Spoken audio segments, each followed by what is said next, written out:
پھر اس کے بعد لاسٹ ہے فعل نہیں.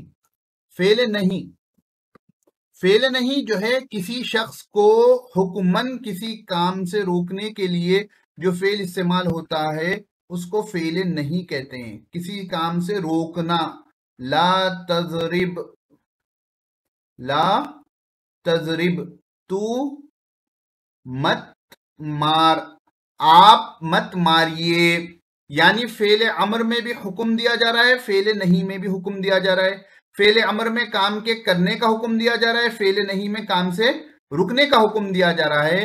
دونوں میں بھی کیونکہ حکم ہے، اس لیے بعض صرف کے جو ایکسپرٹس ہوتے ہیں وہ فعل کی صرف 3 قسمیں کرتے ہیں اور فعل نہیں کو فعل امر میں ہی وہ شامل کرتے ہیں. یعنی فعل ماضی، فعل مضارع، فعل امر اور نہیں. یعنی کیونکہ امر میں بھی کام کا حکم دیا جا رہا ہے اور نہیں میں بھی کام کا ہی حکم ہے، بس اس میں کرنے کا حکم ہے، اس میں نہ کرنے کا حکم ہے. تو اتنی بات آپ کو سمجھ میں آ گئی ہوگی.